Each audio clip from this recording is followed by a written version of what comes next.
अधिवक्ता संजीव वोहरा भारत रोज बोल के नवीन संस्करण में फिर आपके सामने उपस्थित हूँ। नमस्कार दोस्तों, बहुत बहुत स्वागत है आपका संवाद न्यूज इंटरनेशनल पर।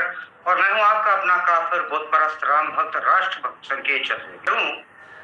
तो महत्वपूर्ण ये नहीं है कि मेरा नाम क्या है, महत्वपूर्ण ये है कि आप लोगों का नाम क्या है। क्या भविष्य में भी जो आपका आज नाम है यही रहेगा? थोड़ा सोचिए कि आज से 50 साल के बाद आप अपना क्या नाम लिख रहे हो। ये प्रश्न मैंने अनायास या यूं ही नहीं उठा लिया। देखिए, कल पश्चिम बंगाल में रामनवमी का हमारा त्योहार था। उस त्योहार के दौरान हमारी राम चंद्र जी की शोभा यात्रा निकल रही थी।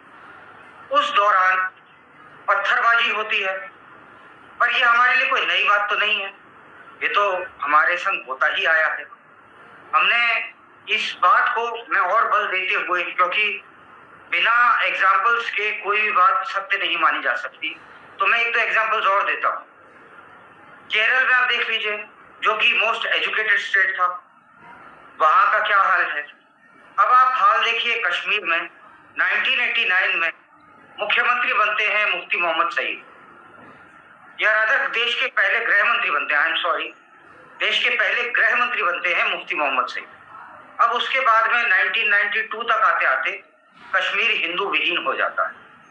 राजस्थान में जब कांग्रेस की अशोक गहलोत की सरकार थी, राजस्थान की टीम वो कम, ऐसा लग रहा था क्रिकेट टीम उन्होंने डिक्लेयर करी थी राजस्थान की, वो क्रिकेट टीम जो रणजी ट्रॉफी खेलने वाली थी, वो ऐसा लग रहा था वक्फ बोर्ड की टीम, उसमें कोई भी हिंदू था ही नहीं।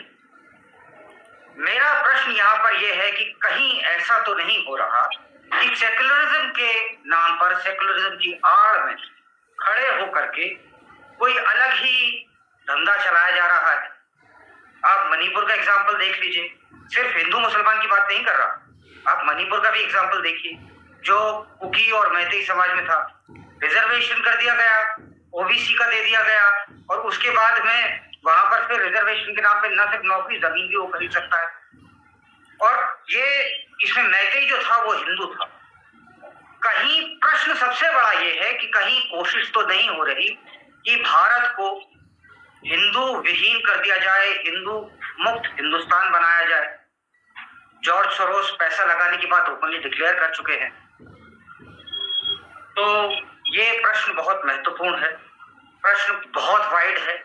इस बारे में बात करने के लिए मेरे संग दो प्रतिष्ठित मेहमान मौजूद हैं, धीरज जी हैं और रोहित रोहन जी हैं।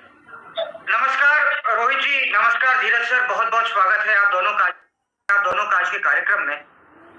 मैं जो एक मूलभूत प्रश्न पूछा है, जिसपे आज की डिबेट बेस्ड है, वो ये है कि कहीं गवर्नमेंट की आज तक 1947 से लेकर अब तक जैसा हमने देखा सेकुलरिज्म के नाम पर, सेकुलरिज्म यहाँ पर धर्मांतरण का एक तरह से धंधा जो चलाया जा रहा है, कहीं ऐसा तो नहीं होगा जो भविष्य में हिंदू मुक्त हिंदुस्तान हो जाएगा? आपकी राय इस विषय पर क्या है? सबसे पहले मैं रोहित रोहन जी आपकी राय लेता हूँ, बताइए सर।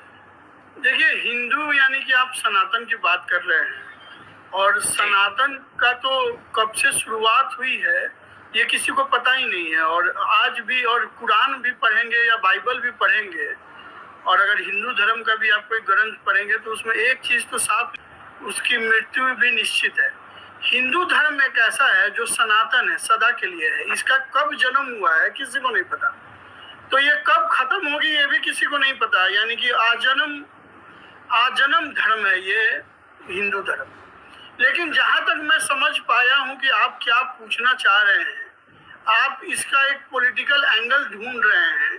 जिस तरीके से पॉलिटिकल पार्टीज जो है वो हिंदुओं के खिलाफ स्टेटमेंट दे रही है, सनातन के खिलाफ स्टेटमेंट दे रही है, तो सनातन के लिए दो चीजें समझनी पड़ेगी। एक तो मैं चाहता हूं कि आप इतिहास में जाएं, थोड़ा सा बैठ जाएं, और दूसरा आपको ये समझना पड़ेगा कि भारत का आप अगर पॉलिटिकल स्ट्रक्चर देखें तो आज़ादी के बाद से आज तक सिर्फ एक ही पार्टी हुई है, ज़्यादा से ज़्यादा दो पार्टी, जो कि पहले शिवसेना थी, जो मुखर हिंदुओं के लिए बोलती थी और खुल के बोलती थी जब तक बाला साहब ठाकरे थे।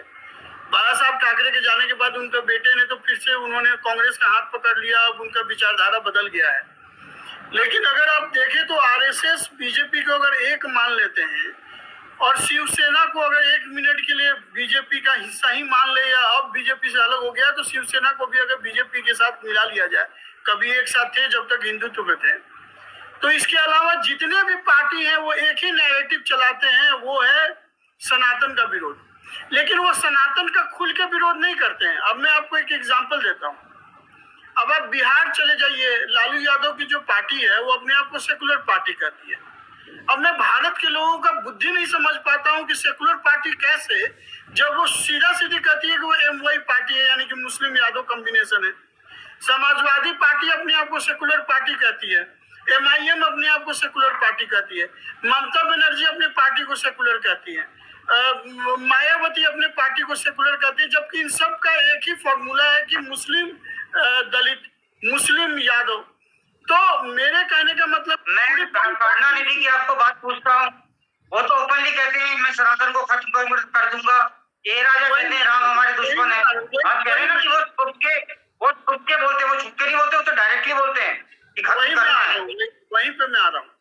अब क्या हो गया है कि पहले लोग धीरे धीरे और छुपे शब्दों में बोलते थे, लेकिन जब उनको लगा कि राम मंदिर बनने के बाद या राम मंदिर का स्थापना शुरू होने के बाद, सुप्रीम कोर्ट से ऑर्डर होने के बाद, उनको लगा कि हिंदुओं का बड़ा वर्ग अब बीजेपी के साथ चला गया है, तो मुस्लिम वोट ना टूट जाए, इसलिए अब खुल के सारे पार्टियां जो पहले एमवाई गठबंधन की बात करते थे और छुपे हुए मुसलमानों की पार्टी बनने की बात करते थे, कांग्रेस ने क्या कहा कि भाई भारत के संसाधन पे मुसलमानों का पहला अधिकार है। क्यों कहा? वो किसको खुश करने के लिए कहा? मुसलमानों को खुश करने के लिए कहा। लेकिन तब ये बातें छुपी होती, अब ये बातें खुल के होने लगी। सुनिए, और एक और बात मैं आपको बता दूं कि जब एक पार्टी बहुत स्ट्रांग हो जाता है, बीजेपी जब हिंदुओं में बहुत स्ट्रांग हो गई है, तो बाकी जितने पार्टी हैं, यानी कि बाकी के जो 100 विपक्ष की पार्टियां हैं, वो एक ही अलाप रहे हैं। और इसका कारण क्या होता है कि जब 100 लोग एक बात बोलते हैं, तो कहीं ना कहीं ये बात लोगों के दिमाग में स्थापित होने लगती है कि वो सेकुलर है और बाकी जो है वो धार्मिक है। जबकि अगर आप देखें तो उल्टा है, यहाँ पे सब कुछ उल्टा है। आप नवरात्रा में मछली, अगर आप सेकुलर पार्टी हैं तो आपके लिए हिंदू और मुसलमान बराबर होना चाहिए। जी हाँ, चलिए अब Dheeraj sir, I am sorry to come last you, but you are the best.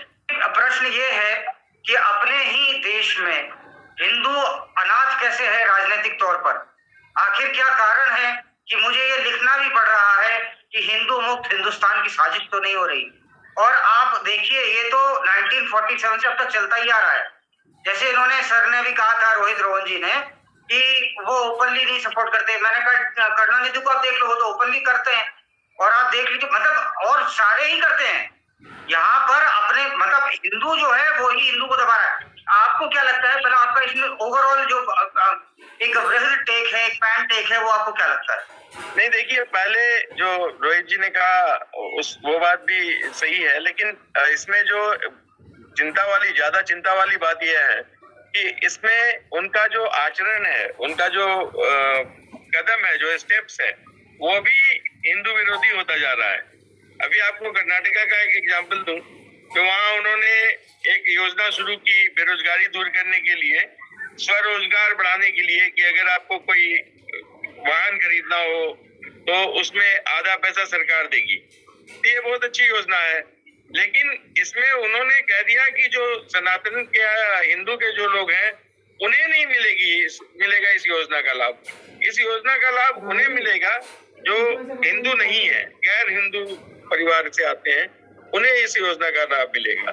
उसी तरह हिमाचल में भी अभी हाल में आपको अभी पिछले दिनों जब ईद आई थी तो उन्होंने मुस्लिम महिलाओं के लिए एक विशेष व्यवस्था की, बसों में फ्री यात्रा। तो और भी कई योजनाएं, कई जगह आरक्षण के तौर पर उन्हें जो गैर हिंदू जो लोग हैं उन लोगों को अल्पसंख्यक आरक्षण, जबकि अल्पसंख्यक नहीं है, वो अब अल्पसंख्यक नहीं रह गए। कई 17% 18% जहाँ आबादी हो वो अल्पसंख्यक कैसे रह जाएगी? सर, मेरे को ये 17% गलती नहीं लगती, आपको 17% हो सकता है लगते हो, जो आधिकारिक डाटा है उसी पर हम बात कर सकते हैं। अनाधिकारिक तो वास्तव में हो सकता है बहुत ज्यादा हो, लेकिन जो आधिकारिक डाटा है उसकी बात कर रहा हूँ। तो उसमें भी वो मतलब संवैधानिक तौर पर भी वो अल्पसंख्यक के स्टेटस में कम से कम मुस्लिम समुदाय नहीं रह सकता है, लेकिन वो है, अब उनको हटाया नहीं जा रहा है। तो एक ये भी है। तो जो बड़ी बात यह है कि हो सकता है इस बार जो मोदी जी जो बड़े बदलावों की बात कर रहे हैं कि इस लोकसभा चुनाव के बाद वो बड़े बदलाव लाएंगे, तो हो सकता है इन छोटी छोटी जो खामियां हैं, इन छोटी छोटी खामियों पर भी ध्यान देंगे कि कैसे जो सरकारी योजनाएं हैं वो उनकी तरफ मोड़ दी जा रही हैं और उनका लाभ उठाया जा रहा है वोट बैंक के लिए। तो इसके लिए एक केंद्र में एक मजबूत सरकार की जरूरत है और मजबूत इरादों वाली सरकार की जरूरत है, जिसको साथ में बहुमत भी प्राप्त हो।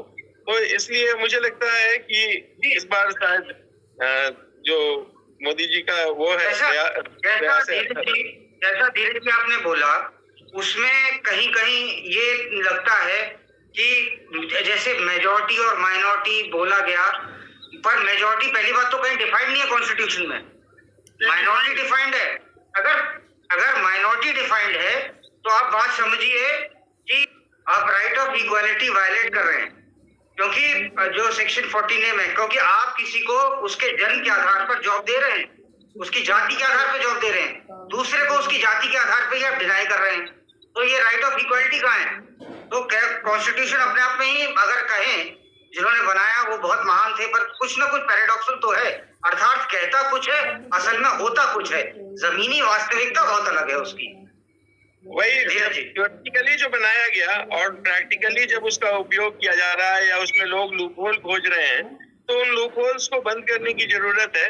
और इसी तरह से अगर संविधान में संशोधन किया जाएगा, और इसीलिए बीच बीच में संशोधन भी किया जाता है कि उसको जो लूपहोल्स है उनको बंद किया जाए, ताकि इसकी लोग गलत व्याख्या करके या इसका फायदा उठा के लोग जिन मुद्दों पर वो शांत है उन मुद्दों पर लोग फायदा न उठा लें। इसीलिए ये संभवतः किया जाएगा संविधान में संशोधन, और हमेशा किया भी जाता रहा है। देखिए, जैसा कि मैं अभी ओपनिंग स्टेटमेंट में बोल रहा था कि जब एक आदमी के खिलाफ 100 आदमी एक ही स्टेटमेंट देने लगता है, तो कहीं ना कहीं वो जिसको उस स्टेटमेंट से फायदा देना चाहता है उसको विश्वास हो जाता है कि ये देखो सब कि किस तरीके से कांग्रेस के टाइम पे एक वर्ड को उछाला गया था, मॉब लिंचिंग का। यानी कि अगर मुसलमानों को कुछ बोल दिया जाए तो मुसलमानों को उसके मॉब लिंचिंग के तहत लाया जाता था और जम के सब लोग बवाल करता था।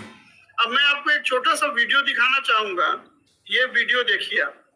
जय श्री राम नो, जय श्री राम, बोले अल्लाह अकबर, जय श्री राम नो, जय श्री राम, बोले अल्लाह अकबर, जय श्री राम नो, जय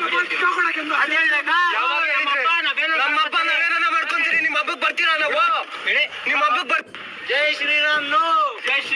अल्लाह अकबर, जय श्री राम नो, जय श्री राम, बोले अल्लाह अकबर,